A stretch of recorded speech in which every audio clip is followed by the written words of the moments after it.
Hello everyone, আসসালামু আলাইকুম। কেমন আছেন আপনারা সবাই? আশা করছি সকলে ভালো আছেন। আজকে যে ভিডিওটা শেয়ার করব সেটা হলো কিভাবে রাঁধুনি রেডিমিক্স কাচ্চি বিরিয়ানি মশলা দিয়ে কাচ্চি বিরিয়ানি রান্না করবেন। রাঁধুনি রেডিমিক্স কাচ্চি বিরিয়ানি মশলা দিয়ে আপনারা খুবই অল্প সময়ে ঝটপট রান্না করে ফেলতে পারবেন। তাই আজকের পর্বে কাচ্চি রান্নায় আমি ইউজ করব রাঁধুনি রেডিমিক্স কাচ্চি বিরিয়ানি মশলা। তো এর জন্য প্রথমে আমি নিয়ে নিচ্ছি 1 কাপ পরিমাণ লিকুইড দুধ, যা আমি আগে থেকে রান্না করে ঠান্ডা করে নিয়েছি। এ পর্যায়ে দিয়ে দিচ্ছি 2 টেবিল চামচ ঘি, আর সাথে দিয়ে দিব 1/4 টিস্পুনের মতো টেস্টিং সল্টটা দিয়ে এটাকে মিশিয়ে নিচ্ছি। কিছু জিনিস আগে থেকে রেডি করে রাখলে রান্না করাটা অনেক বেশি সহজ হয়। এবার এটা আমি এক পাশে রেখে দেব। আর এখন আমি 1/4 কাপ গুঁড়ো দুধ দিয়ে 2 টেবিল চামচের মতো লিকুইড দুধ তৈরি করে নিব। এবার সেই লিকুইড দুধটাতে অ্যাড করব জর্দার রং। কালারটা বেশি দেয়া যাবে না, কারণ তাহলে কাচ্চির কালারটা নষ্ট হয়ে যাবে। এবার এগুলোকে আমি ভালোভাবে মিক্স করে নিব। নিয়ে এগুলোকে আমি এক পাশে রেখে দেব। কাচ্চি বিরিয়ানি রান্না করার জন্য আমি এখানে নিয়েছি 1 কেজি পরিমাণ খাসির মাংস। প্রথমেই আমি নিয়ে নিচ্ছি এখানে 1/2 কাপ পরিমাণ টক দই। আমি এখানে লাল টক দইটা ব্যবহার করেছি। আদা রসুন বাটা দিচ্ছি 3 চা চামচ, আর দিয়ে দিচ্ছি জিরা বাটা 1/2 চা চামচ। দিয়ে দিচ্ছি 3টে সাদা এলাচ, 2-3 টুকরা দারচিনি ও কিছু কালো গোলমরিচ। রাঁধুনি রেডিমিক্স মশলার প্যাকেটের মধ্যে যে গরম মশলাগুলো ছিল সেগুলো যেমন তেজপাতা, লং ও শাহি জিরা সেগুলো দিয়ে দিচ্ছি। তবে সবগুলো দিব না, কিছুটা রেখে দিচ্ছি চাল সিদ্ধ করার জন্য। এ পর্যায়ে দিয়ে দিব রাঁধুনি রেডিমিক্স কাচ্চি বিরিয়ানি করার জন্য যে গরম মশলার গুঁড়ো ছিল সেইটা। ঘি দিয়ে দিব 2 চা চামচ ও দিয়ে দিব স্বাদ মতো লবণ। শেষ পর্যায়ে দিয়ে দিচ্ছি 1/2 কাপ পরিমাণ পেঁয়াজ বেরেস্তা। এবার এই উপকরণগুলো সবগুলো আমি একসাথে মেখে নিচ্ছি এবং দিয়ে দিচ্ছি 1/2 কাপ পরিমাণ বেরেস্তা ভাজা তেল। চেষ্টা করবেন এখানে বেরেস্তা ভাজা তেলটাই ব্যবহার করার জন্য। এ পর্যায়ে আমি এইগুলোকে ঢাকা দিয়ে রেখে দেবো 1 ঘন্টার জন্য। এখন চাল সিদ্ধ করব, এজন্য এখন এখানে নিয়েছি 2.5 লিটার পানি, আর লবণ দিয়ে দিচ্ছি 2 চা চামচ। আর যে বাকি গরম মশলা রাখছিলাম সেগুলো দিয়ে দিব। দিয়ে দিচ্ছি 2 চা চামচ সয়াবিন তেল ও কিছুটা পরিমাণ লেবুর রস। এই সয়াবিন তেল এবং লেবুর রস দুটোই রাইসটাকে ঝরঝরা করার জন্য কাজে লাগবে। এবার এগুলোকে আমি ভালোভাবে মিক্স করে নেব। এ পর্যায়ে দিয়ে দিচ্ছি আগে থেকে ভিজিয়ে রাখা বাসমতি চাল। চালটাকে আমি 1 ঘন্টার মতো ভিজিয়ে রেখেছিলাম। এবার এটাকে পানি ঝরিয়ে দিয়ে দিলাম। এখানে আমি ব্যবহার করেছি বাসমতি চাল। চালটা পানির ভেতর দেওয়ার সাথে সাথে একটু নেড়েচেড়ে দিতে হবে, তা না হলে তলানিতে চালটা দলা পেকে যেতে পারে। এখন আমি ঘড়ি ধরে অপেক্ষা করব 6 মিনিট। 6 মিনিট পর চালটা আধা সিদ্ধ হবে। এ পর্যায়ে চুলাটা অফ করে দিব।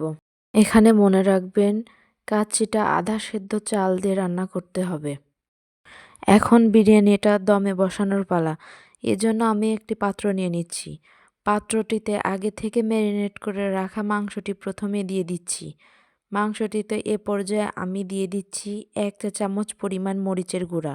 এটা অপশনাল।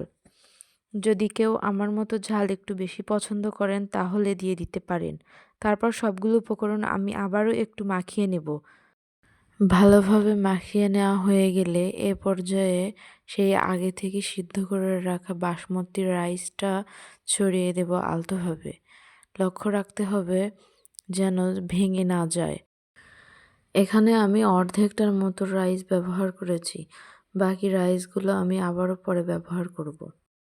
তারপর রাইসগুলোর উপরে এখানে কিছু আলু ফুড কালার দিয়ে ভেজে নিয়েছিলাম সেইগুলো দিয়ে দিচ্ছি। আরও দিয়ে দিচ্ছি 1 মুঠ পরিমাণ পেঁয়াজ বেরেস্তা ও তার সাথে দিয়ে দিচ্ছি কয়েকটা কাঁচামরিচ। তবে হ্যাঁ, সবগুলো কাঁচামরিচ আমি আস্ত দিব না, 2টা ভেঙে দেব। এতে করে কাচ্চি বিরিয়ানির স্বাদটা বহুগুণে বেড়ে যায়। এখানে আপনারা আরেকটা জিনিস ব্যবহার করতে পারেন, সেটা হলো আলু বখরা। এখন এ পর্যায়ে দিয়ে দিচ্ছি বাকি রাইসগুলো। ঠিক আগের মতো করে আলতো হাতে ছড়িয়ে দিতে হবে।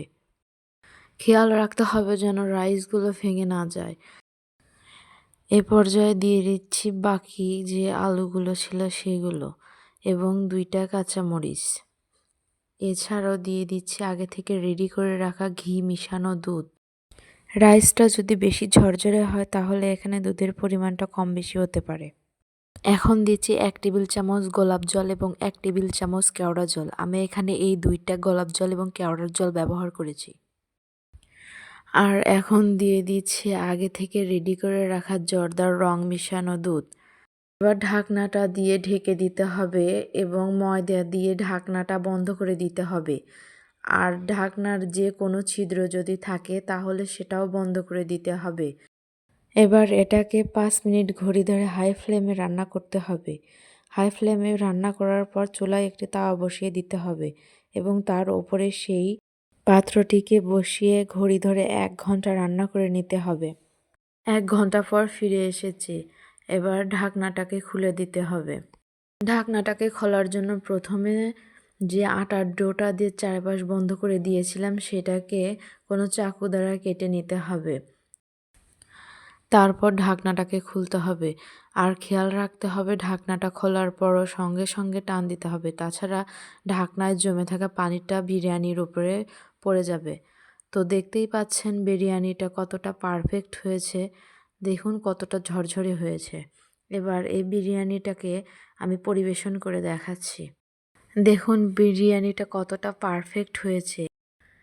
কাচ্চিটা আমার কাছে খুবই ভালো লেগেছে। আশা করছি একবার হলেও আপনারা ট্রাই করবেন বাসাতে। আর আমার মতো আপনাদেরও যদি ভালো লেগে থাকে তাহলে লাইক, কমেন্ট ও শেয়ার করতে ভুলবেন না। তো সবাই ভালো থাকবেন, সুস্থ থাকবেন এবং আমার জন্য দোয়া করবেন। খোদা হাফেজ।